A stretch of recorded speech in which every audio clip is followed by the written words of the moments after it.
بسم اللہ الرحمن الرحیم نحمدہ ونصلی علی حبیبہ الکریم اما بعد فاعوذ باللہ من الشیطان الرجیم بسم اللہ الرحمن الرحیم وَلَقَدْ يَسَّرْنَا الْقُرْآنَ لِلذِّكْرِ فَهَلْ مِن مُدَّكِرٍ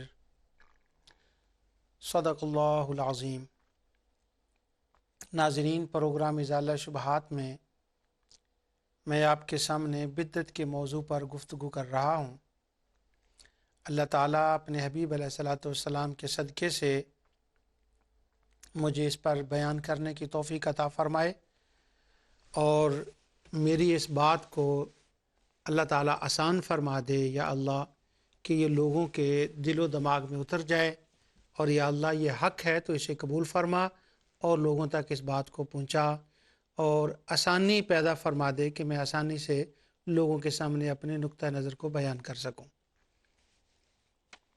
گزشتہ پروگراموں میں نے آپ کے سامنے نبی اکرم نور مجسم صلی اللہ علیہ وسلم کے صحابہ کرام کے وہ واقعات بیان کیے اور تابعین کے کہ جن سے یہ پتہ چلتا ہے کہ کوئی کار خیر ہو اور اس کا ایجاد کرنا، شروع کرنا جائز ہے، جبکہ وہ اسلام کے خلاف نہ ہو، قرآن و سنت کے خلاف نہ ہو۔ اس میں نے ام المومنین سیدہ عائشہ صدیقہ رضی اللہ تعالیٰ عنہ کا چاشت کی نماز کا مسئلہ آپ کے سامنے بیان کیا، عبداللہ بن زبیر، حضرت امیر معاویہ رضی اللہ تعالیٰ عنہ کے اور دیگر صحابہ کا کعبے کے ارکان کو چومنا اور ان کا ادب کرنا، احترام کرنا میں نے بیان کیا، اور خصوصاً حضرت عبداللہ بن عباس رضی اللہ عنہ کا تعریف کرنا بیان کیا۔ اس کے بعد گزشتہ پروگرام میں نے ختم قرآن کے اوپر بڑی تفصیل سے آپ کے سامنے بیان کیا کہ ختم قرآن کرنا اور لوگوں کو جمع کرنا اور محفل کرنا اور دعا کرنا، یہ وہ کام تھا جو صحابہ کرام نے شروع کیا، اور کسی کام کے شروع کرنے کا جو اس کا حکم ہے، جو فتویٰ ہے، وہ یہ ہے کہ اس کام کو دیکھا جائے، زمانے کی اس کے ساتھ قید نہیں ہے۔ بلا شبہ نبی اکرم نور مجسم صلی اللہ علیہ وسلم کا زمانہ ساری کائنات کے زمانوں سے بہتر، صحابہ کا زمانہ اس سے بہتر، اس پر میں انشاءاللہ تفصیل سے گفتگو کروں گا، یہ اس بات کی دلیل نہیں ہے۔ ختم قرآن پر میں نے آپ کے سامنے حافظ ابن قیم کی، امام نووی کی، امام احمد بن حنبل کی روایات کو پیش کیا، اور اس سے پہلے چند پروگرام پہلے میں نے یہ بھی آپ کے سامنے پیش کیا تھا کہ بدعت کوئی ڈراؤنا لفظ نہیں ہے، اور بدعت کا لفظ آقا دو جہاں صلی اللہ علیہ وسلم کی دنیا میں تشریف لانے سے پہلے اللہ تعالیٰ نے قرآن میں بیان فرمایا، اور وہ جو راہب تھے جنہوں نے بدعت شروع کی تھی، اللہ تعالیٰ نے ان کو اس کا اجر عظیم عطا فرمایا، مگر ان راہبوں میں سے ایک قسم وہ تھی جو اس کے حقوق کو پورا نہ کر سکی، انہوں نے اس نیک کام کے اندر منکرات کو داخل کر دیا، غلط چیزوں کو داخل کر دیا، دنیا پرستی آ گئی، ان کو اللہ تعالیٰ نے فرمایا وَكَثِيرٌ مِّنْهُمْ فَاسِقُونَ۔ تو اس سے بدع حسنہ کا، نیک کام کرنے کا جواز قرآن سے ملتا ہے، تو قرآن سے جب ملتا ہے، اگر اس کے خلاف کوئی روایت آئے تو اس روایت کا کیا حکم ہوگا؟ وہ تو غلط ہو جائیں گی، لیکن وہ غلط تو نہیں ہے۔ اصل میں ان کی تقسیم یوں کی جائے گی تاکہ تطبیق ہو احادیث میں اور قرآن کی آیت میں کہ کام کی نوعیت کو دیکھا جائے گا، برا ہے یا اچھا ہے، جس طرح سے میں نے کئی بار اس پر گفتگو کر دی۔ اس کے علاوہ میں نے یہ آپ کو بتایا کہ صحابہ کرام رضوان اللہ تعالی مجمعین جو ہیں، ان کا کوئی کام کرنا ہمارے شبہ ڈالنے والے دوستوں کے نزدیک دلیل نہیں بنتا، وہ کہتے ہیں ان کو بھی انہوں نے بدعت کہا ہے، لہٰذا اگر کوئی جمعرات کے ختم کو بدعت کہے تو اس میں کیا فرق پڑتا ہے۔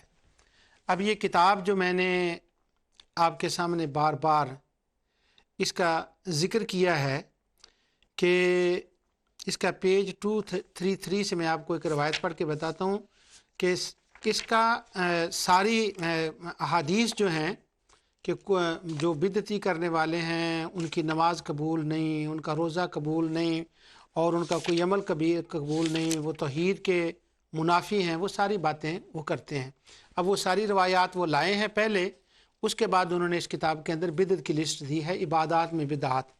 عمر بن عبد المنعم بن سلیم کی یہ کتاب ہے، اس کا ترجمہ حافظ زبیر علی زئی صاحب نے کیا ہے۔ اس کے اندر جو جائز کام ہیں جو صحابہ نے بھی کیے ہیں ان پر بھی انہوں نے بدعت کا فتویٰ لگا دیا، یعنی وہ چھری اتنی تیز ہو گئی کہ اس سے کوئی نیک بندہ بھی نہ بچ سکا، اور آگے میں بتاؤں گا کہ اس سے تو امام بخاری اور امام مسلم بھی نہیں بچتے، کیونکہ ہمارے شبہ ڈالنے والے دوست بخاری کے بارے میں خاص کر کے کافی لحاظ کرتے ہیں، جب وہ بات کرتے ہیں تو ان کا ذرا خیال کرتے ہیں، تو میں وہ بتاؤں گا کہ اس سے تو وہ بھی اس چوری سے نہیں بچ سکے۔ اور جو قرآن جو نیک کام ہیں، کار خیر ہیں، ان کو وہ بدعت کہنے میں جلد بازی کرتے ہیں۔ اب میں آپ کو اس کی ایک مثال دیتا ہوں۔ یہ عبادات میں بدعات جو کتاب ہے، اس کے صفحہ نمبر 233 پر لکھا ہے کہ تلاوت قرآن کے اختتام پر صدق اللہ العظیم کہنا۔ آگے وہ کہتے ہیں یہ عجیب و غریب بدعت ایک زمانے سے چاروں طرف پھیلی ہوئی ہے، جبکہ شریعت میں اس کی کوئی اصل سرے سے موجود ہی نہیں ہے، اور نہ کسی سلف صالحین سے یہ کہنا ثابت ہے، بلکہ نبی کریم صلی اللہ علیہ وسلم سے تو اس کے برخلاف ثابت ہے۔ آپ جب قاری کو روکنا چاہتے تو حسبک ٹھہر جاؤ کہتے۔ صحیحین میں ابن مسعود رضی اللہ تعالیٰ عنہ سے روایت ہے کہ نبی کریم صلی اللہ علیہ وسلم کے سامنے انہوں نے قرآن پڑھا اور حضور نے اس میں فرمایا ٹھہر جاؤ۔ اگر صدق اللہ العظیم کہنا مسنون یا مستحب ہوتا تو نبی کریم صلی اللہ علیہ وسلم ہمیں ضرور بتاتے، یا آپ کے صحابہ میں سے کوئی اس کی خبر دیتا۔ بڑے پتے کی بات یہ ہے کہ صحابہ میں سے کوئی خبر دیتا، یہ نہیں کہ صحابہ میں سے کوئی کرتا۔ یہ کیوں نہیں؟ انہوں نے کہا کہ صحابی کا فعل ان کے نزدیک ہے وہ استحباب یا جواز ثابت نہیں کرتا، صرف نبی کریم صلی اللہ علیہ وسلم کا حکم۔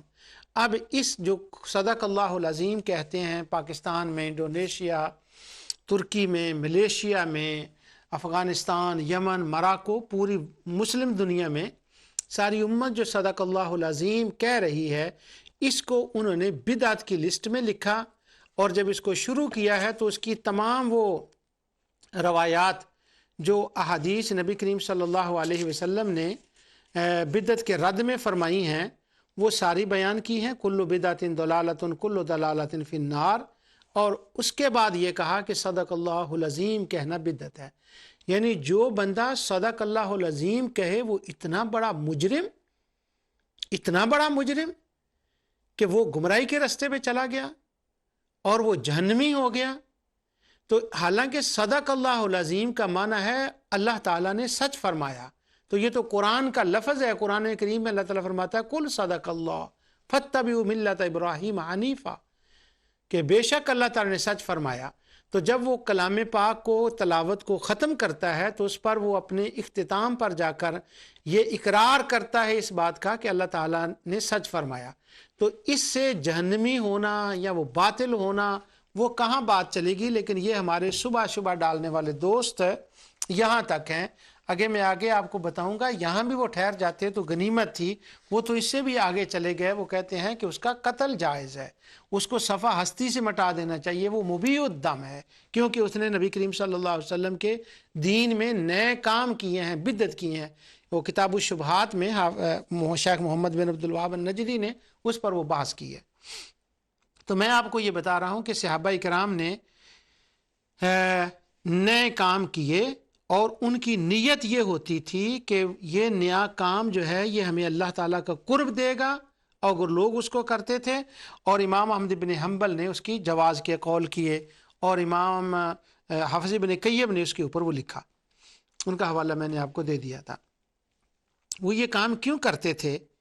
وہ اس لیے یہ کام کرتے تھے کہ ان کو پتہ تھا کہ نبی کریم صلی اللہ علیہ وسلم کے زمانے میں جو صحابہ کرتے تھے حضور نے اس کو قبول فرمایا، اور قبول فرمانے کے بعد اس کا جائز ہونا اور بات ہے، لیکن خود بخود کسی کام کا شروع کر لینا اور پھر وہ سرکار دو عالم صلی اللہ علیہ وسلم کے سامنے جائیں، حضور کنفرم فرمائے، یہ اور بات ہے۔ اہل علم محدثین نے اس پر بحث کی ہے کہ نیا کام جو ہے اس کی حیت قضائیہ جو ہے وہ نئی ہوتی رہتی ہے، اور جب وہ نیا کام کی نئی حیت قضائیہ ہوتی ہے، اس کی اصل قرآن و سنت میں ہوتی ہے، تو وہ نئے امور، نئے کام وہ جائز ہوتے ہیں، وہ بدعت نہیں ہوتے، ان کو شرع کے ترازو پہ تولا جائے گا، ان کی اصل کو دیکھا جائے گا، اور جب وہ کام چل پڑیں، اگر ان کے اندر منکرات آ جائیں تو ان کو ختم کیا جائے گا، یعنی غلط باتیں آ جائیں تو ان کو ختم کیا جائے گا۔ وہ ثواب کی نیت سے عمل ہوتے ہیں، اللہ تعالیٰ کی ذات نیتوں کو دیکھتی ہے، اور سب سے بڑی بات یہ ہے کہ جو وہ کام نیا شروع کیا جائے اس سے وہ دافع سنت نہ ہو، اس سے کوئی نبی کریم صلی اللہ علیہ وسلم کی سنت ختم نہ ہو۔ اس لیے بدعت کی بھی آگے سیئہ کی بھی قسمیں ہیں، کوئی مکروہ ہوتی ہے، کوئی کبیح ہوتی ہے، کوئی حرام ہوتی ہے، اور کوئی کفر ہوتی ہے۔ اس کا جب میں لفظ بدعہ پر اگر جا کر گفتگو کروں گا تو انشاءاللہ میں اس کو لے کر آؤں گا اس کے اندر۔ آج میں نے آپ کے سامنے یہ بتانا ہے کہ صحابہ کرام نے نئے کام کیے۔ پچھلے میں نے ختم قرآن پر جمع کرنا بیان کیا تھا آپ کے سامنے، آج میں اس کے دوسرے اینگل سے اس کو بیان کرنے لگا ہوں۔ وہ یہ ہے کہ قرآن کریم کی تلاوت کرنا یہ ایک جائز عمل، کار ثواب، اللہ تعالیٰ کے قرب کا سبب بنتا ہے، اور قرآن کریم کو ایک طرف سے شروع کر کے پھر ختم کرنا اور پھر دوبارہ شروع کرنا، یہ ایک خاص طریقہ ہے جس کو الحال مرتحل کہا گیا ہے، جیسا میں نے بیان کیا تھا۔ آج ہمارے جو دوست شبہ ڈالنے والے ہیں، یہ بات بڑی حیرت انگیز ہے کہ وہ ان کی جو کہنا ہے، ان کی زبانیں یعنی کھل گئی ہیں، یہاں تک وہ یوں کہنے لگے ہیں کہ قرآن کو ایک طرف سے شروع کر کے ختم کرنا ہی سرے سے بدعت ہے۔ کیوں؟ وہ کہتے ہیں قرآن کو سمجھنا چاہیے، آپ ترجمہ پڑھیں اس کا اور سمجھیں۔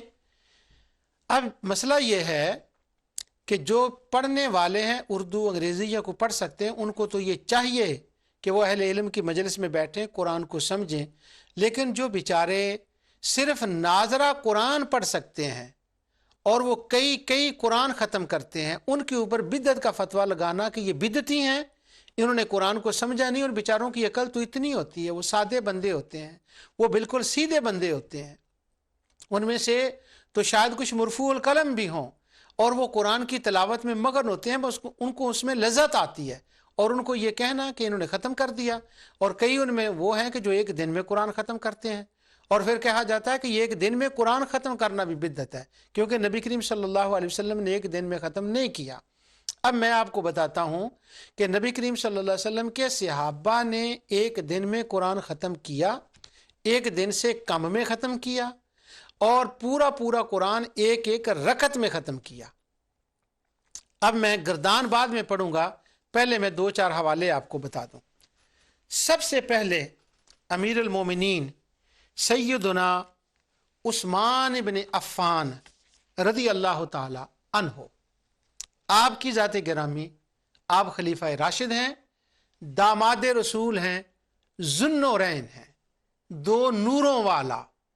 کائنات میں ہمارے سامنے جتنی تاریخ مسلمانوں کی ہے، اس تاریخ کے اعتبار سے صرف ایک شخص ساری تاریخ میں ہمیں ملتا ہے کہ جس کے گھر میں یکے بعد دیگرے کسی نبی اور خصوصاً سید الانبیاء کی 2 شہزادیاں اس کے نکاح میں آئی ہوں، وہ صرف حضرت عثمان بن عفان رضی اللہ عنہ ہیں۔ بڑی دیر کی بات ہے، میں نے ایک بار حضرت عثمان غنی رضی اللہ تعالیٰ عنہ پر کہیں بیان کرنا تھا، بڑے سال ہو گئے اس بات کو، تو وہاں انہوں نے یوم عثمان بن عفان منایا اور مجھے کہا کہ آپ آئیں، تو میں گیا۔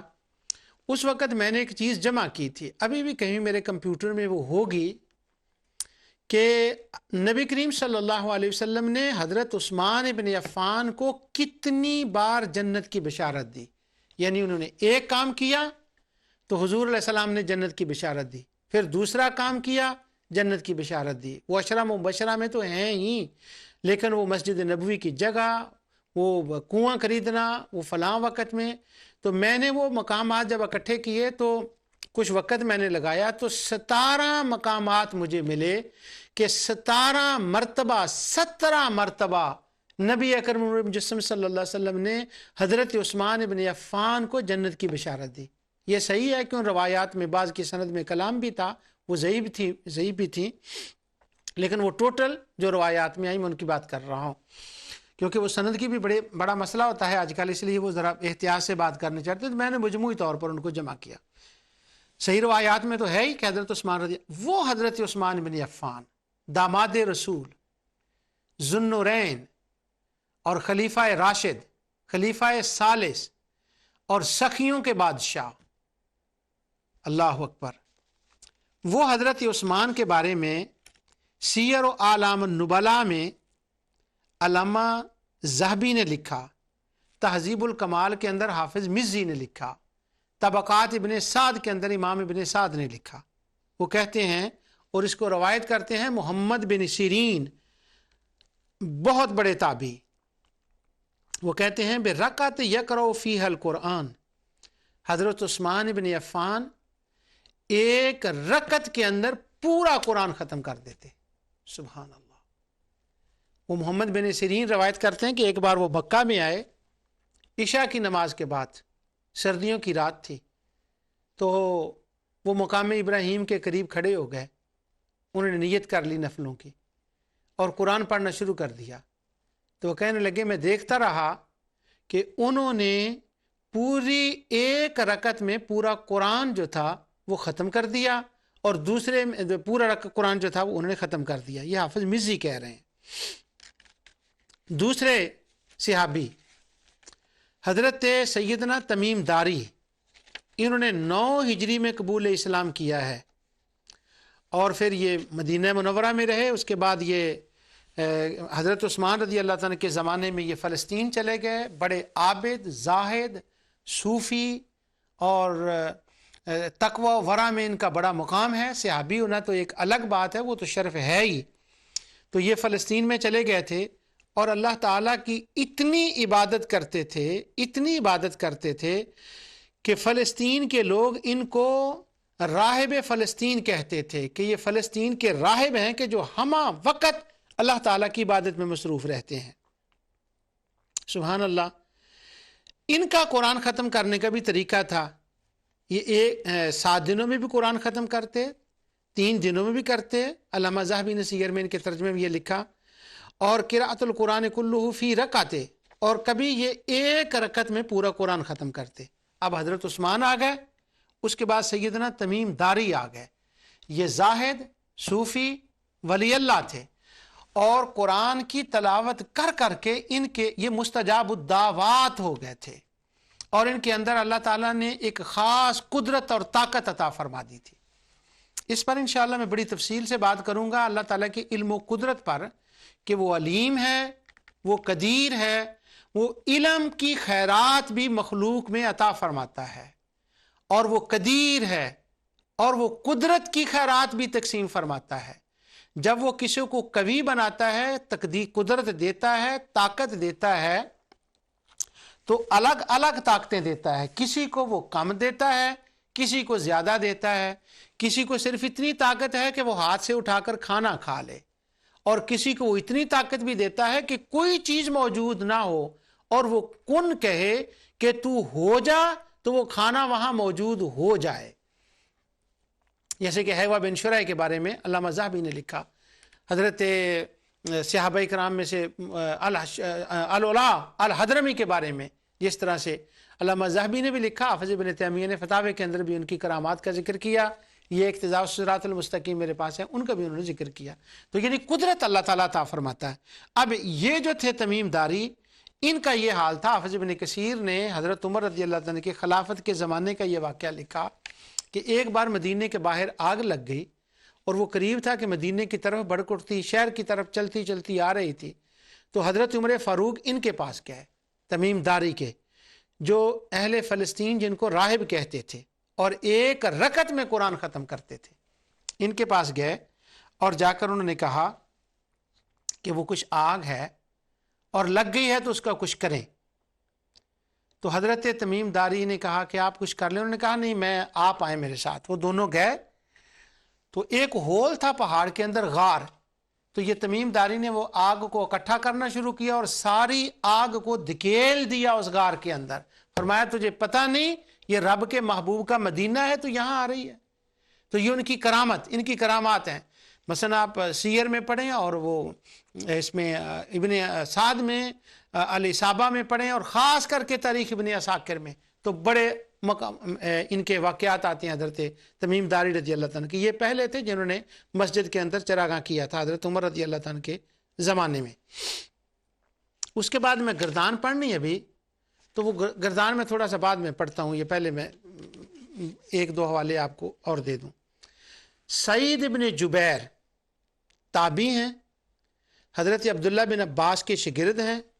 حضرت ابو ہریرہ سے، سیدہ عائشہ سے، کثیر صحابہ سے روایت کرتے ہیں. اور وہ یہ مفسر قرآن ہیں، عابد ہیں، زاہد ہیں. حجاج بن یوسف نے آپ کو شہید کیا تھا. تو حافظ مزی تہذیب الکمال میں کہتے ہیں کہ یہ ہر رات قرآن ختم کرتے تھے.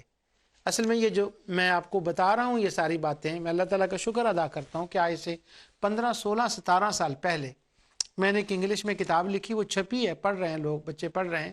اس کا نام تھا انڈرسٹینڈنگ دعویٰ. اس وقت یہ میں نے جرح و تعدیل کی کتابوں سے صحابہ کرام اور تابعین اور تبع تابعین جو ایک رات میں قرآن ختم کرتے تھے ان کے کچھ احوال جمع کیے اور وہ انگریزی میں لکھے. اور دوسرا اس کا نام انڈرسٹینڈنگ دعویٰ ہے اس کتاب کا نام. اور دوسرا اس کے اندر میں نے زاہدین کے کچھ احوال لکھے اور خاص کر کے ان لوگوں کے. آج بھی میں آپ کو کچھ بتاؤں گا جو عشاء کی نماز کا وضو فرماتے اور صبح کی نماز اسی وضو سے ادا فرماتے. تو یہ میں اسی کتاب سے آپ کو چند چیزیں جو ہیں وہ آپ کو بتا رہا ہوں. حضرت عثمان بن عفان ایک رکعت میں قرآن ختم کرتے.